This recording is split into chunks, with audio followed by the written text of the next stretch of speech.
Yes, he did want to stay. Come here. Come on. Oh my goodness. Up, up, up. No.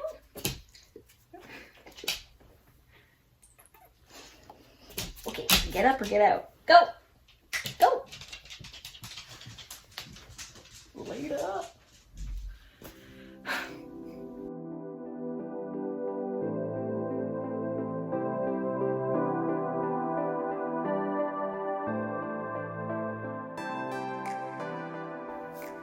Hey, Kelly here. So today I thought I would do a little video about the books I read last month. So I didn't read a lot of books last month. I think I read 5 and then I started 2 more, but I didn't finish them. So I'll probably add those in just to let you know what they are. One of those books was for the podcast I'm a part of, and I haven't finished it yet, and we have to record next week, so I'm in the home stretch. I will get it done, I promise. So let's just dive right on in. The first book I read last month was Crooked Kingdom by Leigh Bardugo. I love Six of Crows. That was my first introduction to the Grishaverse and my first Leigh Bardugo book in general. So the sequel, I'll just read the synopsis, get rid of cat hair. I'll try not to give away any spoilers because this is the sequel. So if you're worried about hearing info that you don't want to hear, maybe just skip ahead to the next book. It's up to you. All right, so it says, Kaz Brecker and his crew have just pulled off a heist so daring even they didn't think they'd survive. But instead of divvying up a fat reward, they're right back to fighting for their lives. Typical. Double-crossed and badly weakened... Weakened? Double-crossed and badly weakened, the crew is low on resources, allies, and hope. As powerful forces from around the world descend on Ketterdam to root out the secrets of the dangerous drug known as Yurdaparum. We'll find out how we say that in the show. It's coming out soon. Old rivals and new enemies emerge to challenge Kaz's cunning and test the team's fragile loyalties. Dun, dun, dun. So, yeah, I thought this was a really fun read. I didn't find it as fast-paced as the first book, but I still enjoyed this one. I think I gave the first book a 5 out of 5, and this book I gave a 4 out of 5, I believe, on Goodreads. I really liked getting to dive deeper into Jesper's background and Wyland's background. Wyland is so sweet. I was so sad not to hear about him in the first book, and we didn't get any of his point of view chapters in the first book. So this was so nice because I really wanted to learn more about him. So we did. I love the world building. I love the humor in this book. They're just so clever. There were definitely lots of twists and turns. Not as many in the first book I found. I also thought, like I said, even though it was still fast-paced, it wasn't as fast-paced as the first one. And I felt like that was sort of because in this book, you would have something happen and then instead of immediately being like, haha, I fixed it, here's the next wrench in our plan, like in the first book, this one was like, we've got a problem. We need to sort it out. Here's the plan. Now let's slowly get to that plan and then we're going to have another problem, which was fine. It was still, a lot of intensity and a lot of conflict, but it wasn't as quick, like, what? What are they going to do? What are they going to do? Like the first one, if that makes any sense. I still really enjoyed this. 4 to 5. I would recommend. The second book I read was another Leigh Bardugo book, and it was Shadow and Bone. So I want to read the whole Shadow and Bone trilogy before the show comes out, which I think is on April 23rd. We will fact check and put that in post, okay? I'll talk to my people. It's me. Surrounded by enemies, the once great nation of Ravka has been torn in two by the Shadowfold, a swath of near impenetrable darkness crawling with monsters who feast on human flesh. Now its fate may rest on the shoulders of one lonely refugee.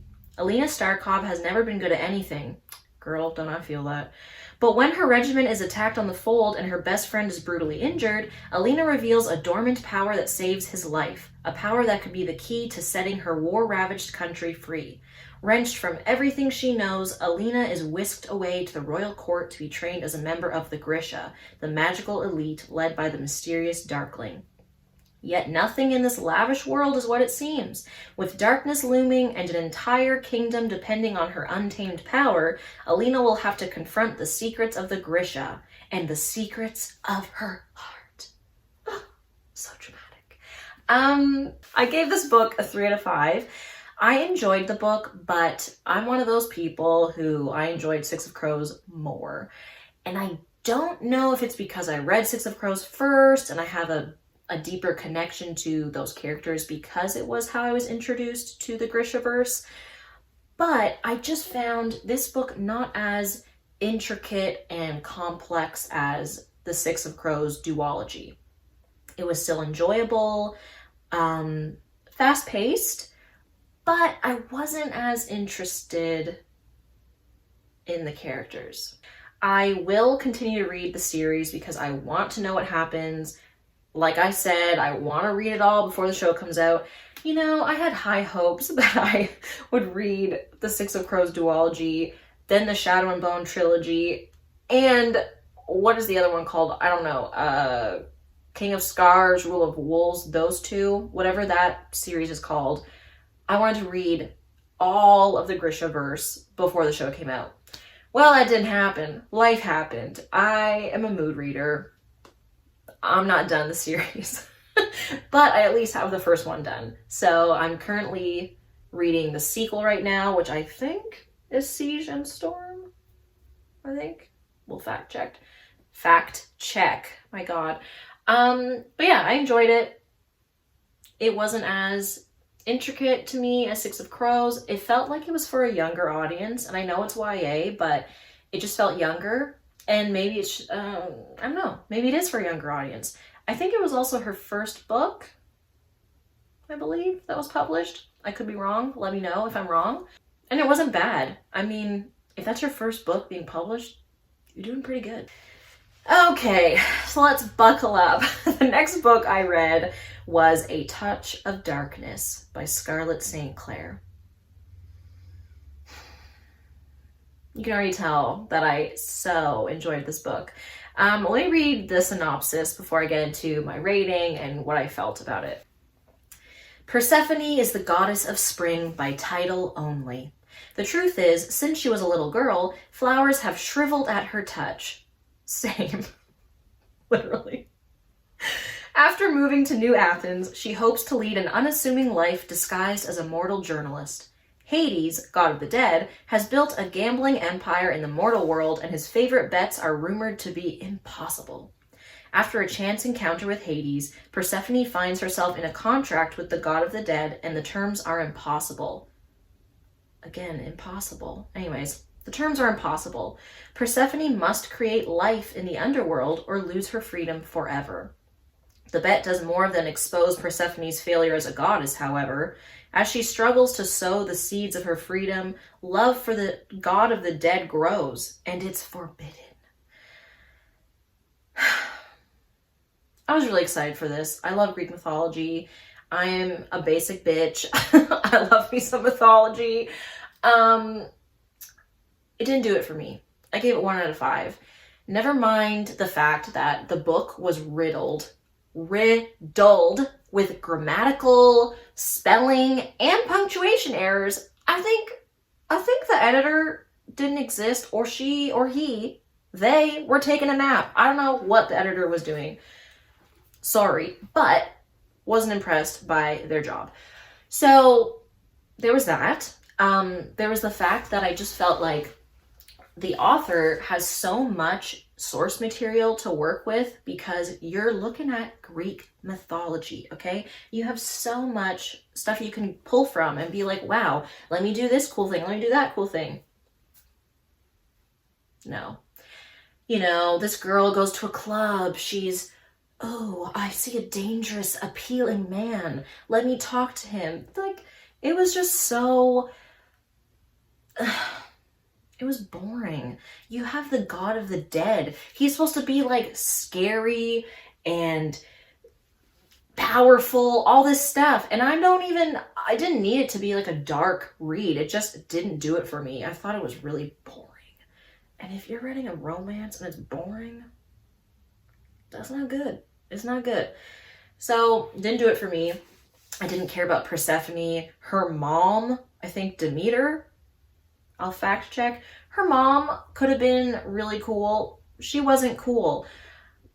You know, there was some world building, but I found myself just skipping through the descriptions of things because I don't know. It wasn't for me. I was really excited to read this. It's pretty popular on Goodreads. I think I'm looking at it right now. It has a 3.88 rating out of 5. That's not bad. It's not bad. The cover that I saw was beautiful. I almost bought the book, but instead I bought the ebook and read that instead. So it costs a little less. But yeah, I didn't enjoy it. The next book I read last month was The Worst Best Man by Mia Sosa. So it turns out I've read a lot of rom-coms or romances last month. Go figure. I don't know. I had a bit of a reading slump last month, so I think I just needed something light, or a few books that were light and just some fluff, fun things to read to get me out of it. And some of them worked, some of them did not. Like the last book, didn't work for me. But this book, I thought it was fun. So let me just read you a bit of the synopsis. A wedding planner left at the altar? Yeah, the irony isn't lost on Carolina Santos either. But despite that embarrassing blip from her past, Lena's offered an opportunity that could change her life. There's just one hitch. She has to collaborate with the best, make that worst, man from her own failed nuptials. Marketing expert Max Hartley is determined to make his mark with a coveted hotel client looking to expand its brand. Then he learns he'll be working with his brother's whip-smart, stunning, absolutely off-limits ex-fiancé, and she loathes him. That's basically the plot. They have to work on a presentation together, and throughout the course of the book, they get close and, you know, all that fun stuff. Very rom-com, tropey, fun. I gave it a 3 out of 5, I believe. I think this was recommended, it says here, named one of the best romances of 2020 by EW, Cosmo, Oprah Mag, BuzzFeed Insider, and NPR. NPR. Well, go figure. So, I thought it was fun. It wasn't anything extraordinary for me. It was a nice, light summer or spring read, so if you're looking for that, pick it up. I thought it was fun. You know, it has to do with weddings, so if you're into that trope, this one's for you. It's not my favorite trope, but I knew what I was getting into when I picked the book up. I mean, the cover, the name, that's fine.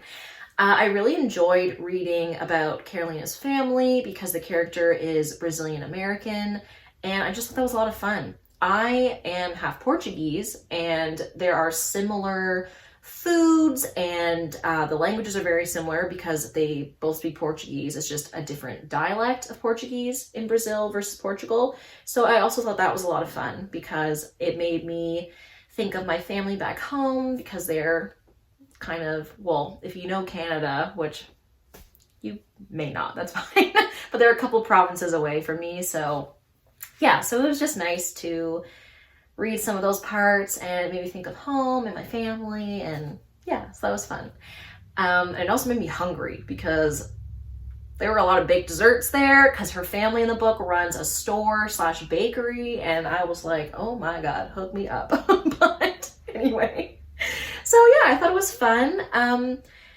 There wasn't, to my memory, I don't think there was like a huge dramatic argument in the third act. I don't know. It wasn't as bad as I find some rom-coms where you're like, okay, now we're just trying to make a conflict happen when it really didn't need to happen. So I thought this was fun. There were some funny bits, some really cute scenes, and yeah, I thought it was a fun read. So if you want something light and quick this spring or summer, why not check it out? And the last book that I read, actually finished last month, was actually a reread for me, and that was From Blood and Ash by Jennifer L. Armentrout. Oh my god. Okay. So I read this last year, and I feel like I saw the sequel, A Kingdom of Flesh and Fire, or Kingdom of Flesh and Fire. That book, I'm pretty sure I saw it in the store last year, and I kept gravitating towards it, and I was like, oh, this looks so nice, and I would read the synopsis, and then I realized it was a sequel, so I didn't buy it. Thank goodness. I got this one first, and I love it. I know some people really love it. Some people are like, what is all the hype about? That's fine. Let me read you the synopsis, okay? If you're not aware of this book already, because I know it's all over Instagram, Book Talk.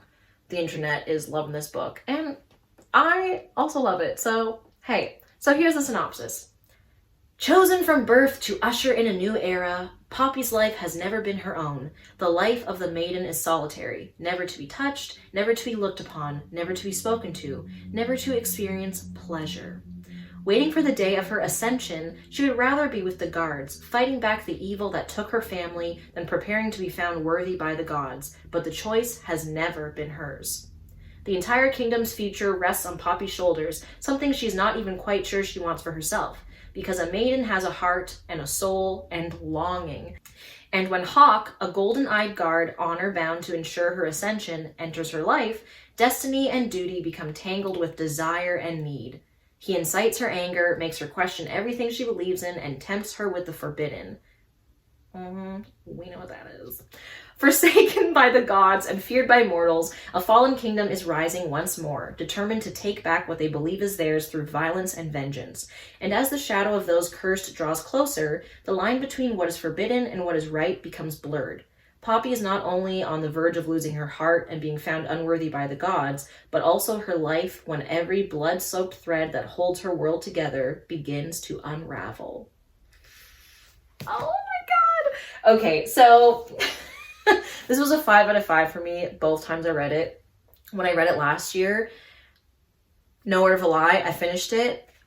Then I got the sequel that day, and I read it. I read the 2 books in like 3 days. Honestly, it was nonstop for me.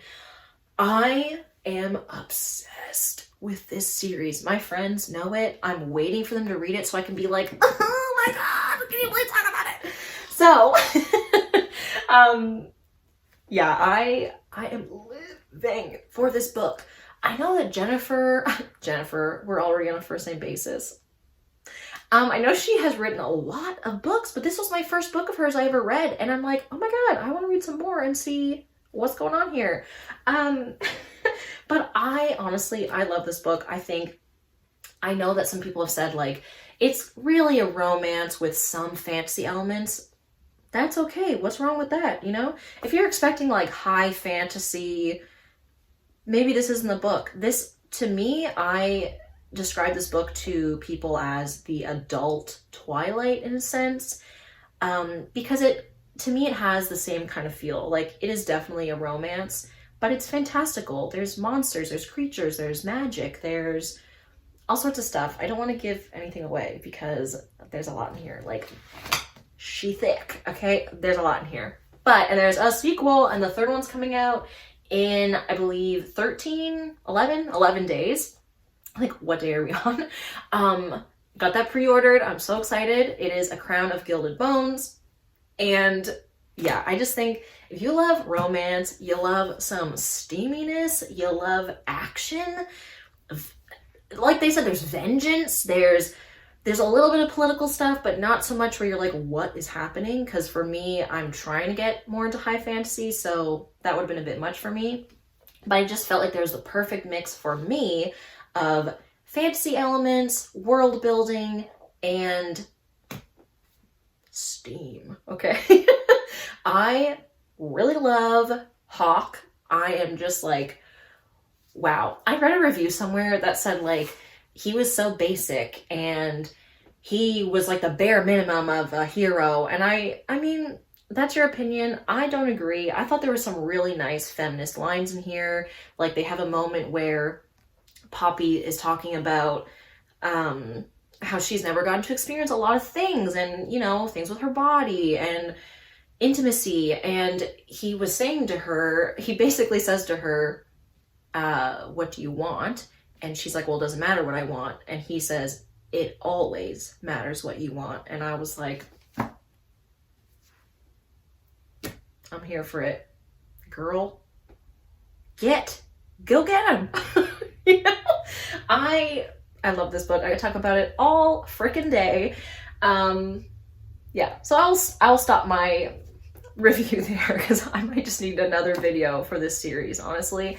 I highly recommend. Let me know if you've read it, if you love it. I would love to dish about it with you, or gab about it, if you will. So yeah, love this one. All right, and just quickly to wrap this video up, because it is getting long and I gotta edit it and I gotta film another one, and it's a whole thing that you don't care about. So anyway, I also read, or started to read, 2 books last month that I am not finished yet. The first one is Lore by Alexandra Bracken. I have the beautiful Fairy Loot edition. Look at these pages. I mean, and I'll show you the dust cover jacket sleeve thing. So on the inside, we've got some really nice fan art. It's beautiful. However, I think I overhyped this for myself. Again, beautiful. Beautiful. Really, it truly is beautiful. I think I overhyped it. Like I said earlier, this episode, like I said earlier, I love Greek mythology. So I was like, yeah, I'm ready to go. Girl power. Let's get it done, you know? Like, look at this. Yeah, let's get her done, okay? But I don't know. I'm still reading it. I kind of refuse to give up on it because it just looks so good. So it's just a little slow for me. I'm still at the beginning. I'm only on page 88, chapter 9. So I got a ways to go, but I don't know. This is my first book by Alexandra Bracken that I've read. So I don't know. Have you read it? What do you think? Should I keep going? I don't know. I do want to keep going. I will probably keep going. But yeah, so this I started and I am nowhere near done, but I do want to finish this. So, and the very last book, which I am almost done. This is a book I have to read for our podcast, Bring Your Own Book. And this is Neverwhere by Neil Gaiman. So I have never read a Neil Gaiman book, and one of my sisters is obsessed with him, has basically everything he's ever written, had a book signed by him. She loves him. My friends love him. I have never read a book by him. So we thought it would be fun to read this one for the podcast. And so far I'm enjoying it. It's a little different than I thought it would be. But again, this is the only book I've read of his. I've seen movies that were based on his books, like Stardust, Coraline. I saw the first episode of American Gods and I just couldn't get into it because it was really complex and I haven't read the book. So I think if I read it and then watched it, it would be better. It wasn't poorly done. I was just like, what is happening here? So this one is very whimsical and it reminds me of Roald Dahl or, oh, what's the other person? Maybe like Lewis Carroll. Is that right? Alice in Wonderland. It's very whimsical, but it's definitely not for kids. There's swearing, there's violence. Yeah, and it's like I'm gonna throw out a 10-cent word. The juxtaposition of the whimsy and the more serious content, like the violence and just some of the descriptions of things, is quite different for me because I haven't really read a book like that. And like Roald Dahl has some spooky stuff, but yeah, anyway, I am enjoying it. I'm not done. It's taking me a bit longer than I thought it would to finish this, but I am enjoying it. So if you're interested in hearing more about this book and my thoughts and my 2 friends / co-hosts, Nikki and Tilly's thoughts, check out our episode when it comes out later this month, I believe. Yes. Shameless plug to end the video. So that's what I read last month and what I tried to read last month. If you want to check out any of the books, I will link them below. I don't have any affiliate links at this time, so just full disclosure, I'm not making anything off of those links. If I ever do start using affiliate links, I will let you know, because transparency is great in my opinion. So yeah, if you've read any of the books or you want to chat about them, let me know, and I will see you next time.